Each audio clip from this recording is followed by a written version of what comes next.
Well, certainly a new day in Washington means a lot of change going ahead, but it needs a lot of reflection looking back as well. It's one thing to talk to politicians about it, but it's another thing to get perspective from political science who study the presidency and the changes in the presidency. Joining me now to talk more about the year ahead in Washington, Suzanne Chad is Associate Professor of Political Science. Bill Muck is Chair of the Political Science Department. They're both from North Central College in Naperville. So we have one boss, I guess, here, but we'll just proceed. Good to see you guys again.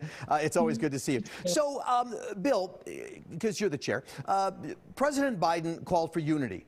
And he called out the uncivil war in this country. He mentioned white supremacy, domestic terrorism. Now, of course, Rand Paul took it very personally and said, hey, he wants unity, but look, he's going after us. I don't know if that meant Rand thought he was the senator thought he was a white supremacist. I wouldn't think so. But talk to me about that message of unity was it contradicted by the messages of uncivil rest? What we see here is two very different conceptions of unity. So President Biden is coming out and talking about changing the tone, looking at what we've got from the last 4 years of the Trump presidency, which was divisive.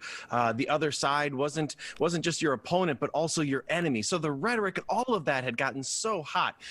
When Biden talks about unity, he's talking about lowering the temperature, recognizing each other as equals. The Republicans are thinking about this in terms of policy, right? So they want bipartisan unity on policy. They want the Democrats to be reaching out, Biden to be reaching out on policy and to take in some of their ideas.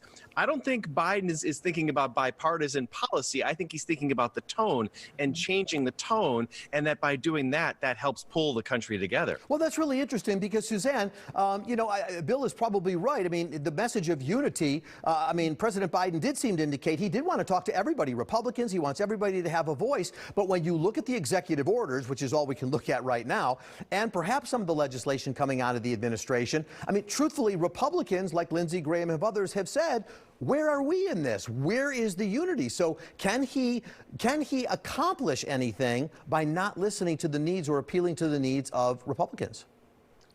It's a great question. And, as you noted, because President Biden has signed upwards of, I think, almost 20 executive orders in his first 2 days of office, seems to suggest that he will continue with that pace and not work with Republicans at all.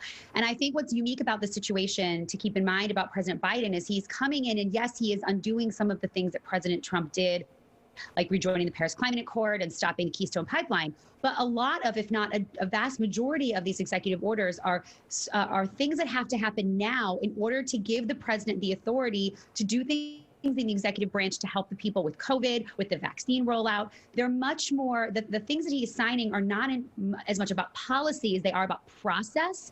But you look at and juxtapose that with the immigration bill that has already been sent to Congress, that the president has said, I'm sending it to Congress, it's going to go through its process, and in that way, as you say, listen to the needs of the other side. And so I think we want to try to separate those two things to see where Biden's strategy is going to be. Well, and by the way, Bill, and I don't want to turn you into a lawyer with this, but, Congress still has to deal with everything that is not the executive order. And we await for Schumer and McConnell to work out a power sharing arrangement because it is 50-50 in the Senate. Democrats get the deciding voice. But in terms of committee memberships and stuff, it's going to be even. So are we headed for more gridlock? We're playing a game of chicken right now. Or I should say the Democrats and the Republicans are playing a game of chicken to see who will blink. Mitch McConnell is doing the smart thing. He's trying to get as much power as he can, knowing that he's got a losing hand, and hoping by raising this in the press, making it a big issue, that the Democrats will cave, especially on the issue of the filibuster and committee chairs and responsibilities. And we will see where Chuck Schumer is. Is he willing to say, I'm going to push hard? He's not going to have any more leverage than at this point, where there's a lot of goodwill behind the Democratic Party. So it's a game of chicken to see who's going to blink first. And again, the Republicans are being smart to try to say, let's hold on to as much power as we possibly can. Yeah, Susanna, McConnell's always struck me as being more shrewd and even stronger or tougher than Chuck Schumer. Although I understand from people who work with Schumer that you don't know Schumer, that he is a very tough person to work with and can be very difficult and demanding in terms of what he wants. But let me ask you this. Let's go back to kind of the people, because when we think of the unity and support, look, over 70 million people supported or voted for President Trump.